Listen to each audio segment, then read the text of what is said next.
I'm Teresa Skubic, and this is Forum Daily for Monday, April 27th. A man armed with guns and knives stormed the lobby outside a high-profile journalists' dinner attended by U.S. President Donald Trump and multiple senior U.S. leaders on Saturday night, rushing toward the ballroom before Secret Service agents swarmed him and took him into custody.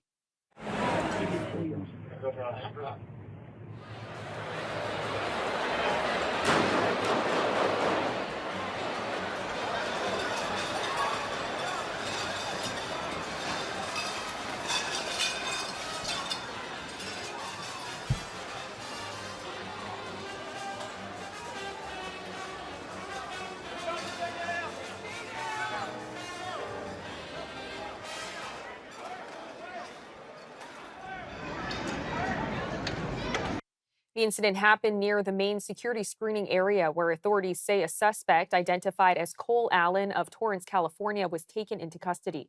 Officials say a Secret Service agent was struck in the chest, but protected by a ballistic vest and is expected to recover. No other injuries were reported. President Trump spoke to the media after the incident. This was an event dedicated to freedom of speech that was supposed to bring together members of both parties with members of the press. And in a certain way it did, because the fact that they just unified, I saw a room that was just totally unified. It was in one way a very beautiful thing to see. A man charged a security checkpoint armed with multiple weapons, and he was taken down by some very brave members of Secret Service, and they acted very quickly and have just released, for purposes of transparency, clarity, I've ordered it to be put out. You probably have it by now, put out on Truth and put out on many other platforms. A tape showing the violence of this thug that attacked our Constitution, and also showing how quickly Secret Service and law enforcement acted on our country's behalf. Really did a great job.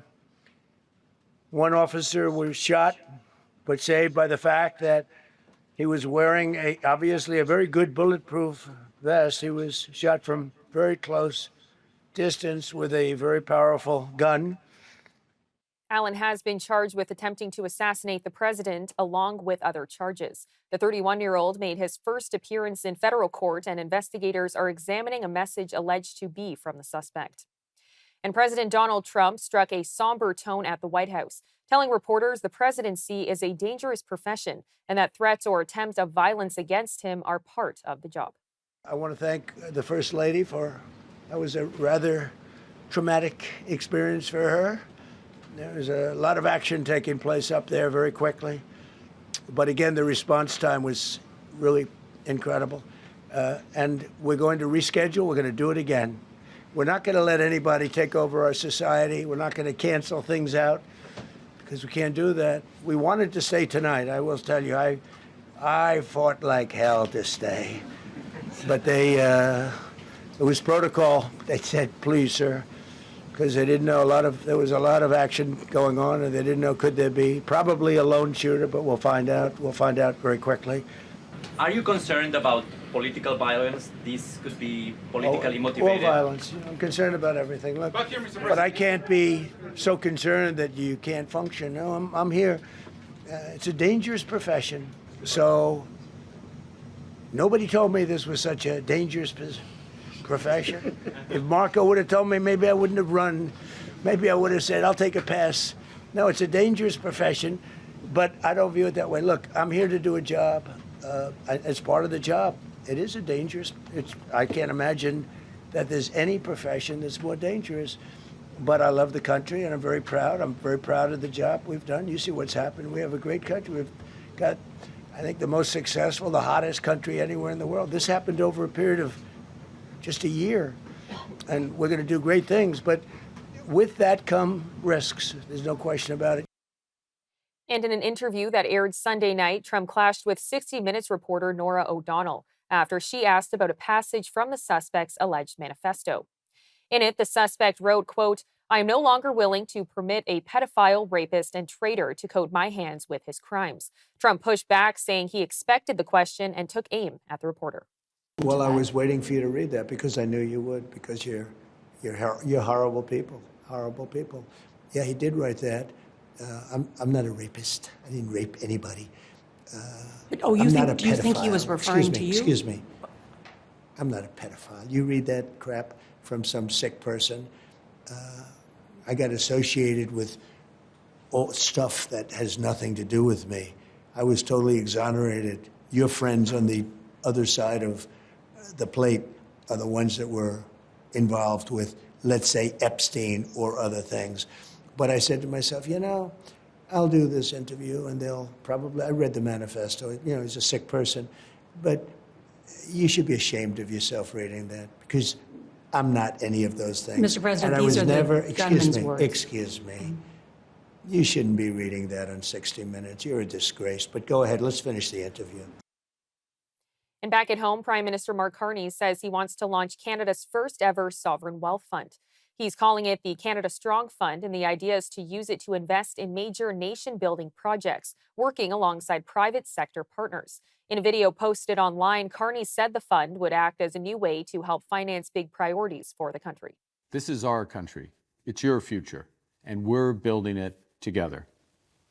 We're catalyzing a series of nation-building projects in energy, in trade, critical minerals, transport, data, and beyond. These projects will make Canada stronger, more resilient, and more independent. They'll create good jobs and grow our economy, providing the resources that we need to take care of ourselves and take care of each other. And to make sure that all Canadians can share in these benefits, we're creating the Canada Strong Fund, Canada's first sovereign wealth fund. The Canada Strong Fund will invest alongside the private sector in nation-building projects to create wealth for Canadians today and our kids tomorrow. And if you have a bit of extra money, we'll make it easy for you to invest in the fund to help build Canada Strong for all. Canadians are choosing to buy Canadian, to explore Canadian, and build Canadian, because it's our country, and we're building our future together. The Prime Minister provided more of the details in a press conference this morning. So today, we're proud to announce a new pillar of our plan, the Canada Strong Fund, Canada's first national sovereign wealth fund. This will be a Government of Canada fund, but more importantly, this will be a people's fund. It will be your fund. So here's how it works. A sovereign wealth fund is essentially a national savings and investment account. It's designed to grow wealth for future generations of Canadians. Many countries that are blessed with natural resources, like Norway, have sovereign wealth funds. Canada hasn't had one until now. The new Canada Strong Fund will give all Canadians a direct stake in building Canada strong. Now, to be clear, just like with the construction of the Canadian Pacific Railway 150 years ago, Canada's major projects will mostly be built by private companies. And just as in the 1870s, the federal government will support these projects through loans, grants, and other incentives. And we do this because these projects have wider benefits to our economies, benefits that exceed the private returns. Until now, while those wider benefits flowed to the Canadian economy, flowed to our country, the financial returns of the projects themselves flowed only to those who built and ran them. That changes today. When the CPR was built, the government of the day granted a private monopoly to the company. Today, to create wealth for Canadians today and our kids tomorrow, the Canada Strong Fund will invest alongside the private sector in nation-building projects on a fully commercial basis. We will begin with an initial endowment of $25 billion. Over time, the fund will grow through asset recycling and reinvestment, creating even greater opportunities for future generations. We will also do something else that's new and important. For those Canadians who want to participate in an even more direct way, We will make it easy for individual Canadians to invest in the fund and therefore own a small piece of nation-building projects and share in their returns. Ahead of this week's fiscal update, Pierre Poilievre is calling on Prime Minister Mark Carney to cap the federal deficit at $31 billion. He says that target could be reached by cutting major spending items, including a proposed high-speed rail project and the federal gun buyback program. Poilievre notes the $31 billion figure matches what the former Trudeau government projected for the 2026-27 deficit in its 2024 fall economic update.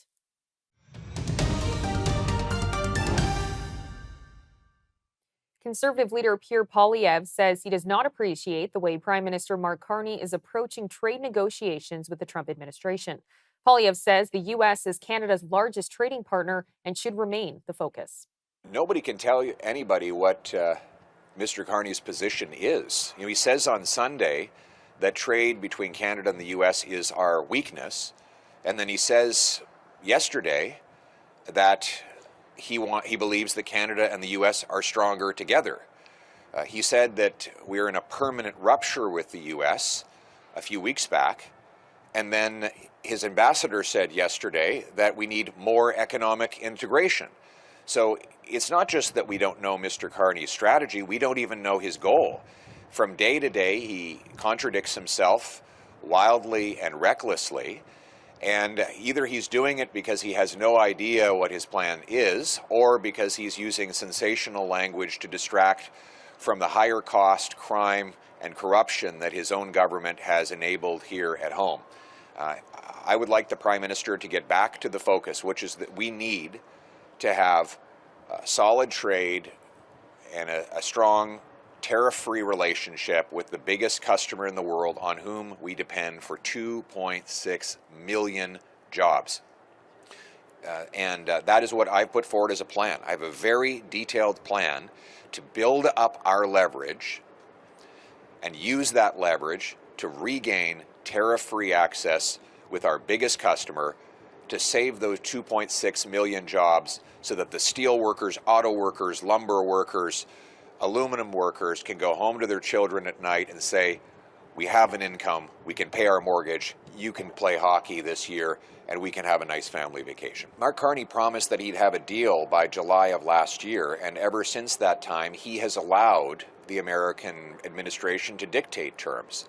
American tariffs on lumber, steel, and aluminum have doubled and in some cases tripled. They've also broadened. And what has Mr. Carney done in return? Other than give speeches and put out YouTube videos, he has achieved nothing but give us the only shrinking economy in the G7. So it's enough. We've had enough illusions and drama from Mark Carney. We actually need results. We need to start judging Mark Carney by the results, not the rhetoric. Alexandre Boulay-Reece has announced that he is leaving the federal NDP to join the left-leaning Sovereigntist Party Quebec Solidaire ahead of October's provincial election.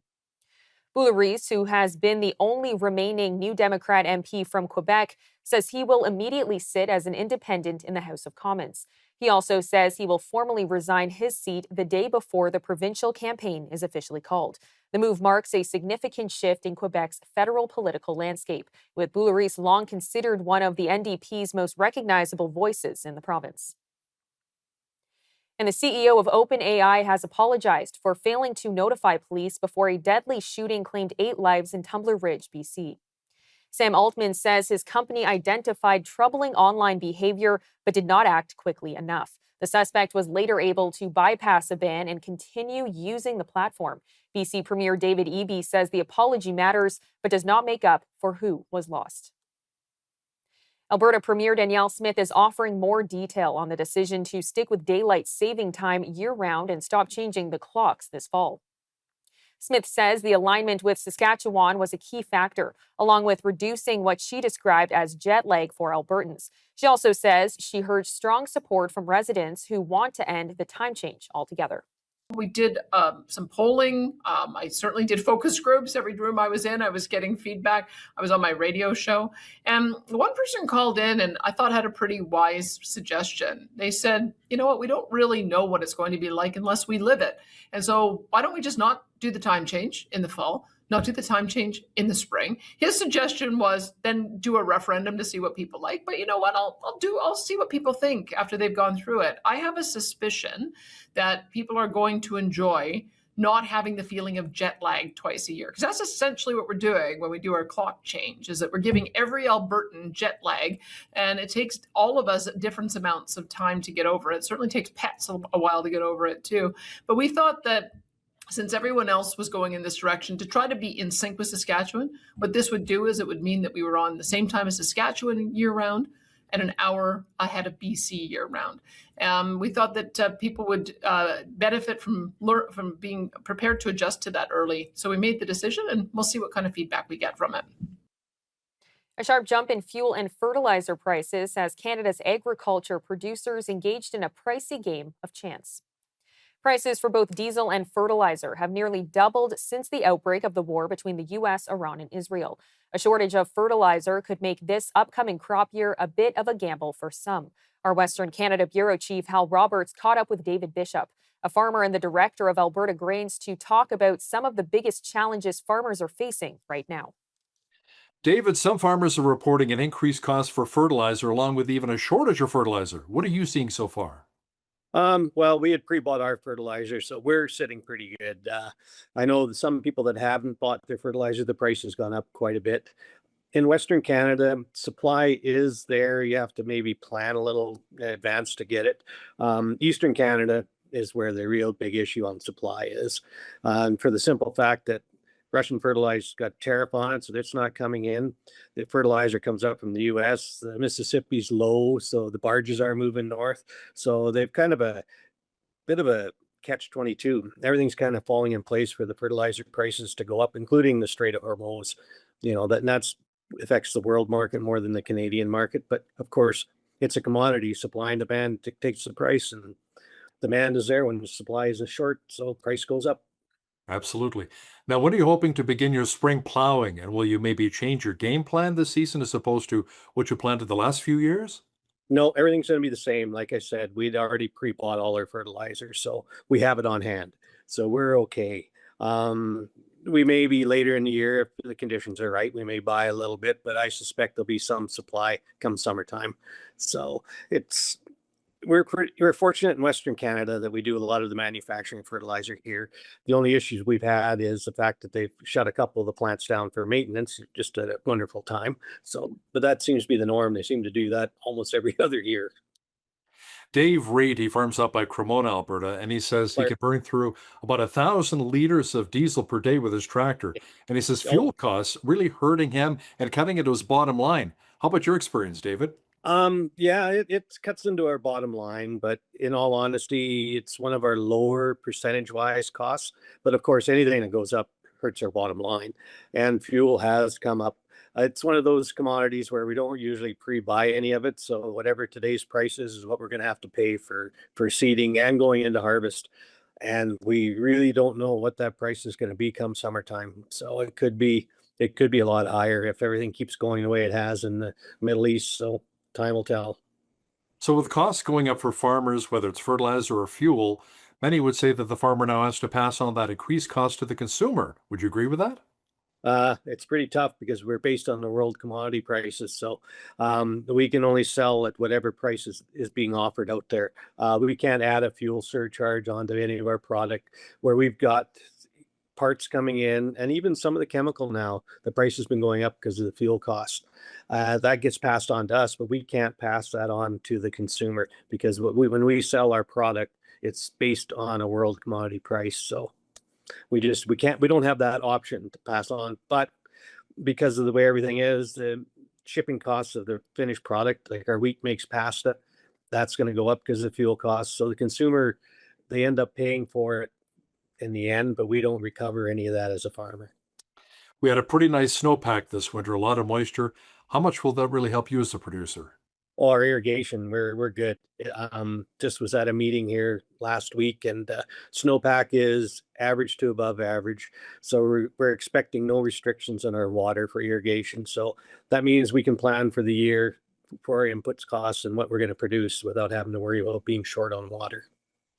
That's good news. Now, Canada and China reached a deal earlier this year, reducing trade barriers, speaking of good news, allowing for more Canadian canola into the Chinese market in exchange for our country bringing in the Chinese EVs. China also slashed its tariff on canola seed from 80% down to about 15%. Now, David, the Asian nation also removed penalties on canola meal. How much of an impact will that have on Canadian farmers? Well, the meal is important because that's the byproduct of the crush, and we have to get rid of it somewhere, and China is a major buyer. So that was very good. The fact that they're buying more seed and buying more finished oil product, that's good too.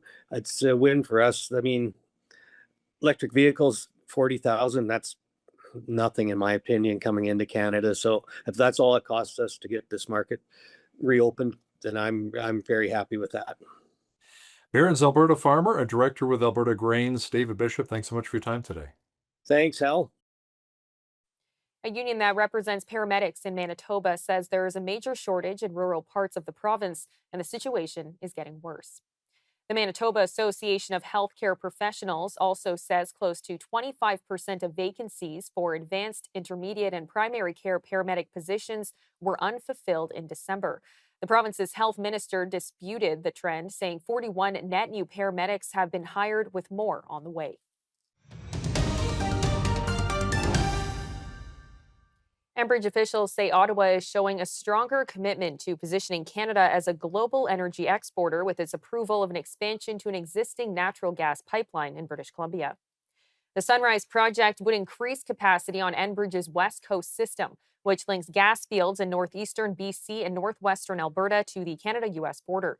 The expansion includes nearly 140 kilometers of new pipeline and 11 looping segments built parallel to the existing line, but not everyone is supportive. Alex Walker with Environmental Defence Canada calls the approval a disastrous climate decision, saying it prioritizes fossil fuel expansion over Canada's climate commitments. Natural Resources Minister Tim Hodgson, meanwhile, says the roughly $4 billion project will significantly boost GDP and create new jobs.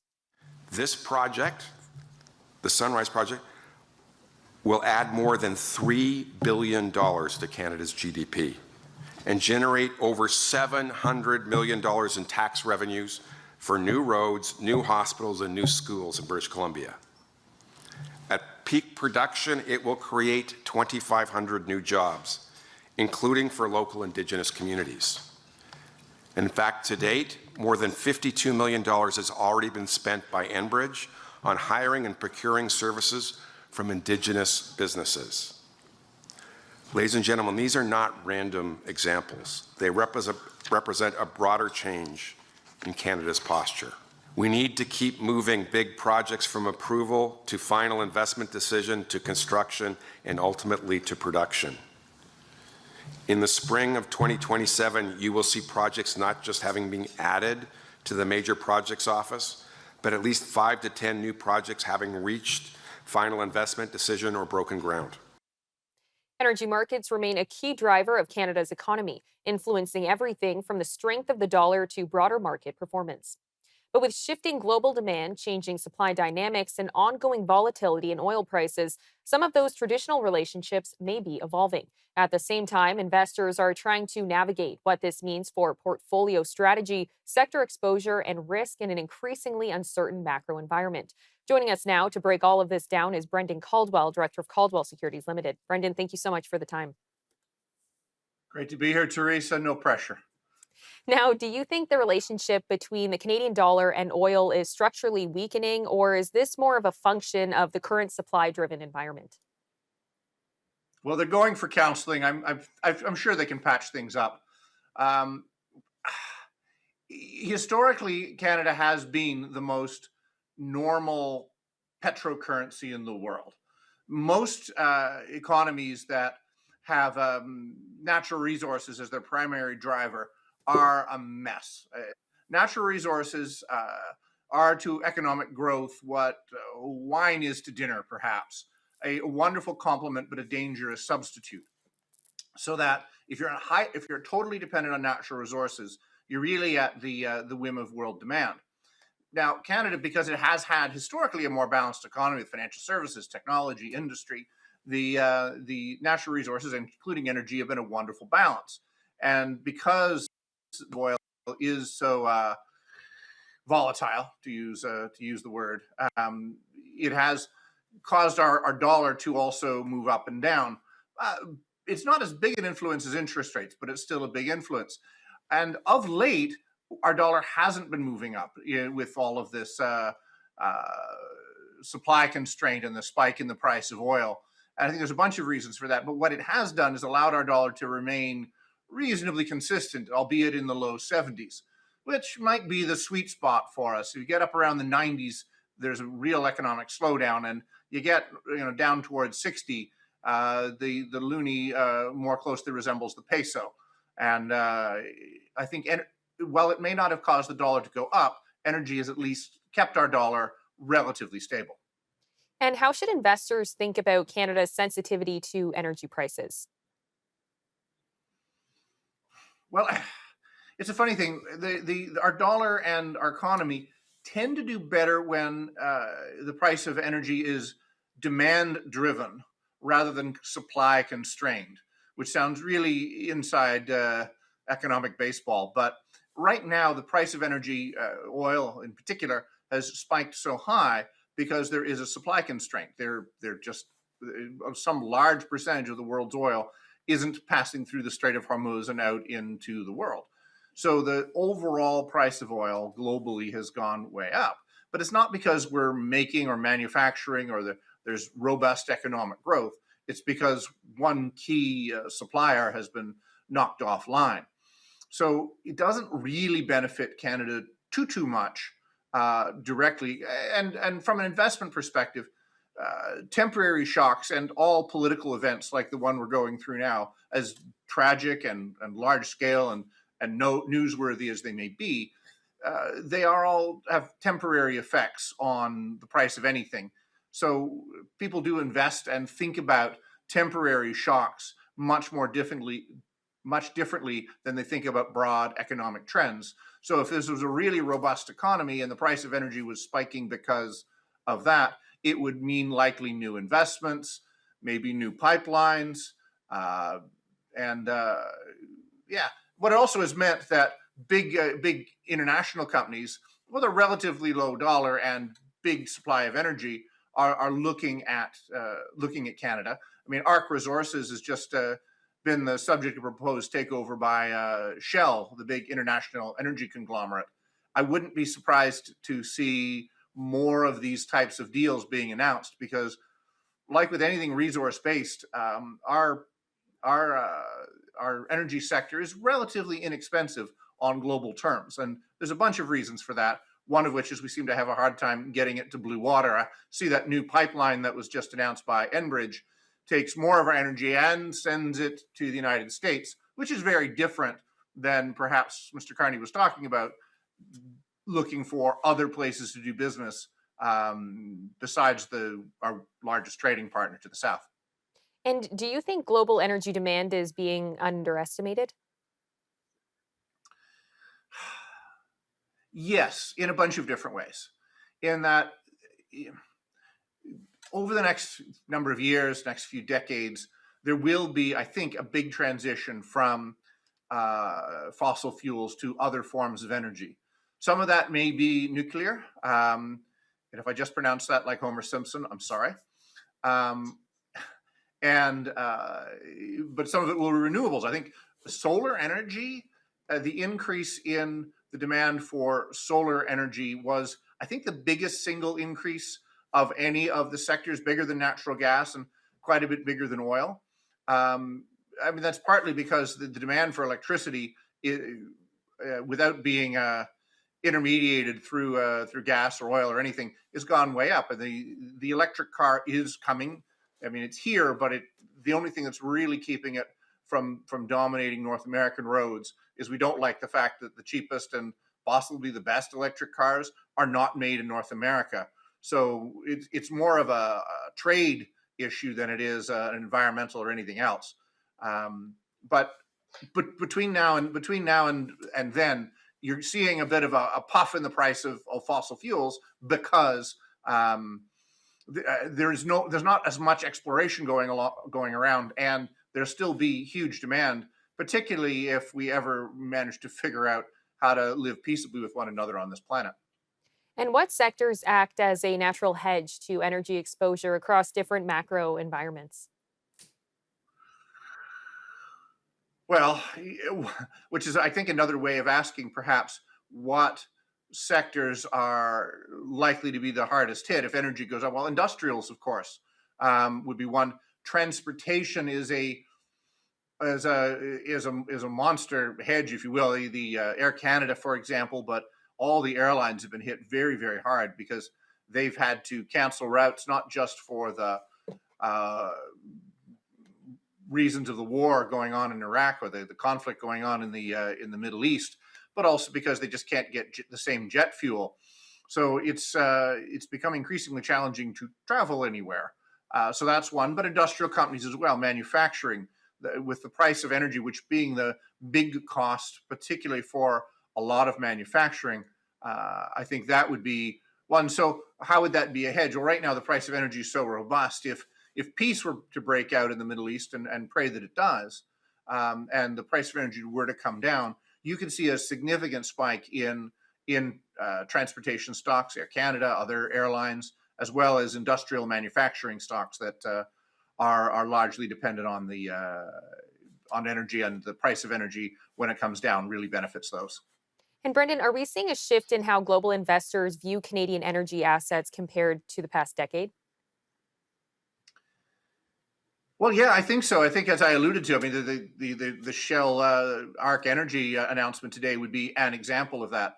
I do think that, I mean, we're quite long. That is to say, we own quite a number of positions in energy stocks. Tamarack Oil and Gas is one.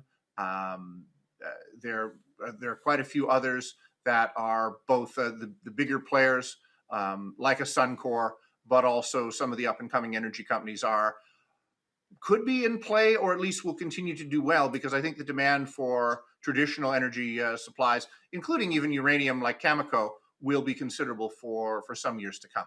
Well, Brendan, thank you so much for the time. Thank you, Teresa. Manitoba Premier Wab Kinew said this weekend that Manitoba could become the first province in Canada to ban social media and potentially AI chatbots for young people. Kinew made the remarks at an NDP fundraiser in Winnipeg, as other provinces and the federal government also weigh possible restrictions on youth access to social media. Our kids will never be for sale, and their attention and their childhoods should never be profited from. We owe the next generation of Manitobans a simple promise: freedom to be a kid and to enjoy this beautiful place that we call home. The focus of our society should be to train our next generation. It shouldn't be to train the next AI model. Social media use among youth has been linked to a range of health concerns, including reduced sleep, attention issues, and long-term mental health impacts, though researchers say more study is needed to establish clear causes. Canada's Heritage Minister has said that the federal government is very seriously considering age-based restrictions, while lawmakers in other provinces are also exploring similar measures. But Manitoba is the first to outline a potential plan.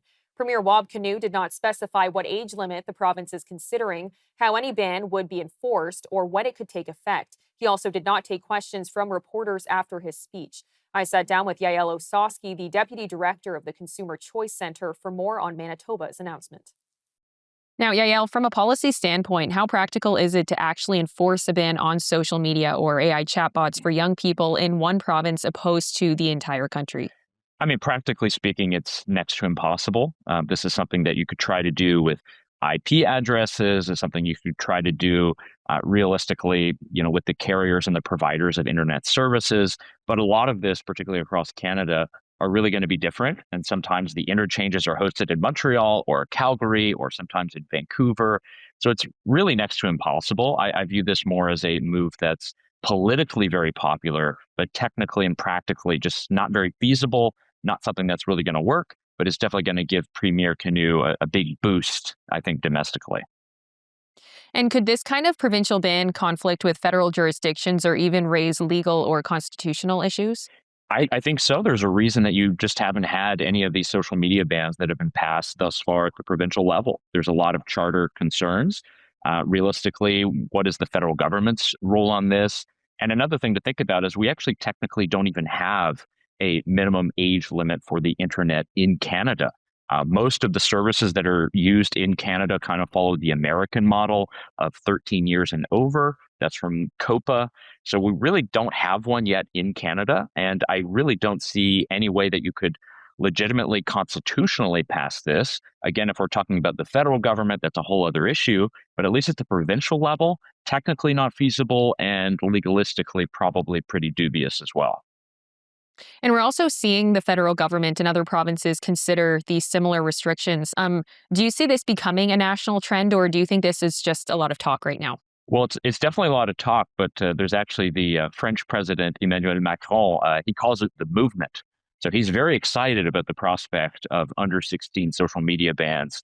Everyone has their own reasons for being in favor of this. Again, it's politically very popular. It's seen that's something that's very easy. But even Premier Canoe has made the point that this is not about trying to protect children to, the nth degree. A lot of it has to do with just accountability. And he's trying to lay it all on big tech and big tech oligarchs while leaving parents completely out of the situation, while not allowing kids to experiment and use the internet like we may have when we were young. So I really don't see this becoming a large movement, so-called, that will hold up and be rigid when it comes to our own laws. But it is definitely something that people are very excited about. Everyone has angst about the internet. Everyone has angst about digital devices. It's just about how we solve that. Do we solve that in our own families, in our own homes? Or is this something that we want to try to really give the government more control? And I think more people, once they actually read the details and see how this works and see how it's failed in places like Australia, they're not necessarily going to be in favor of it. Well, I want to talk about Australia a little bit because one of the biggest issues they've had is actually verifying age online. So, how realistic is it for a province like Manitoba to actually enforce something similar? Well, we've seen Australia face challenges. Like, what could Manitoba learn from Australia?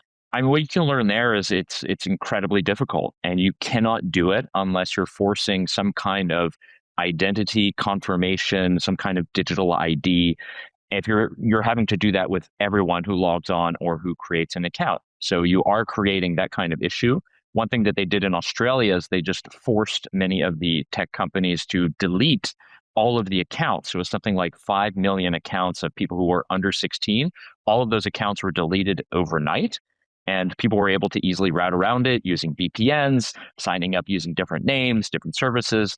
I think really what you can learn is you can try to come up with any kind of sort of technical explanation. You can come up with pilot programs, but realistically, this stuff is just not going to be totally enforceable. And even if we do have all of that data, there's enough history of leaks and breaches and all kinds of different bad actors out there who've gotten their hands on information related to this that we can say it's really a bad idea. So there's a lot to learn in Australia. I think everyone has this impulse of protecting children, making sure people online are not being exposed to things they shouldn't be.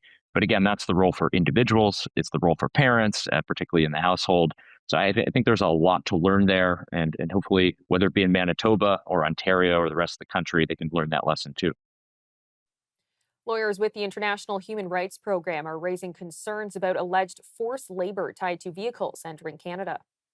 The Toronto-based legal group is calling on the Canada Border Services Agency to block imports of certain vehicles coming from the United States.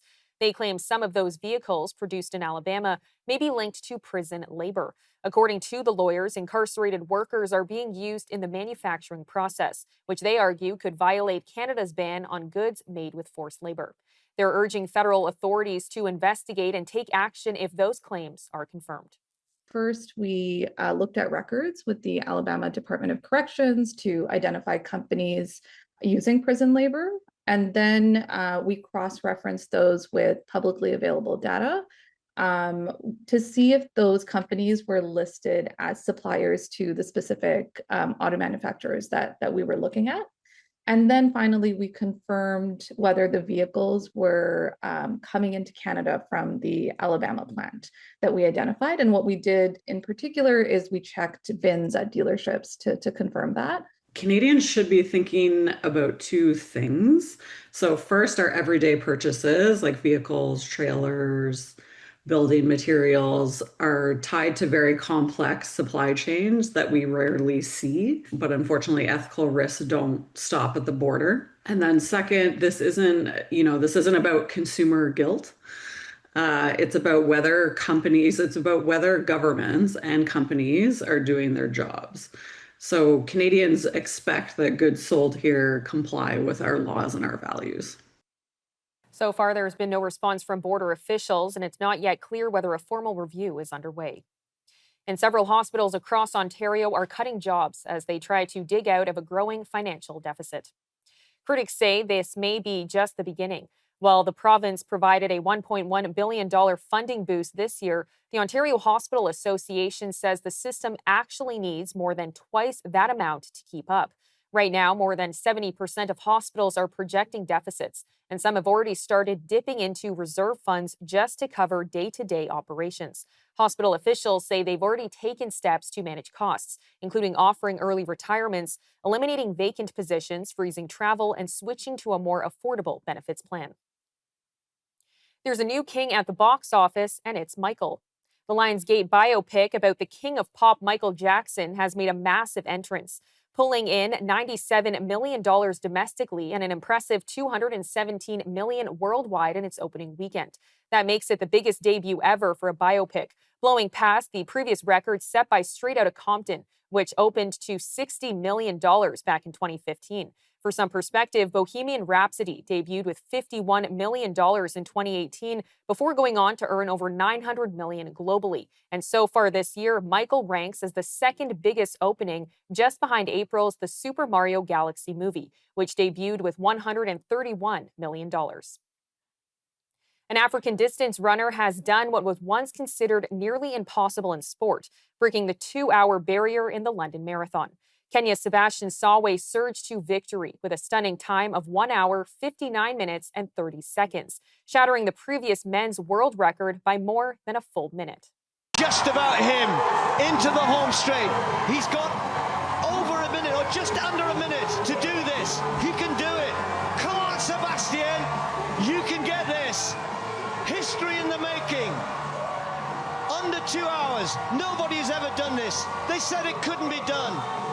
Sebastian Sawe is going to break the 2-hour mark. He's going to win the London Marathon in incredible style. An historic performance, 1:59:30. Absolutely incredible. I've never seen anything like that. What a finish. For decades, the idea of running a full 26.2 miles in under 2 hours was seen as out of reach. The marathon itself traces back to ancient Greece, inspired by the legendary run from Marathon to Athens to deliver news of a military victory. Now, that historic barrier has officially fallen, marking a new era of distance running. I'm Teresa Skubic, and that'll do it for your look at national and international news for today. Good night, Canada.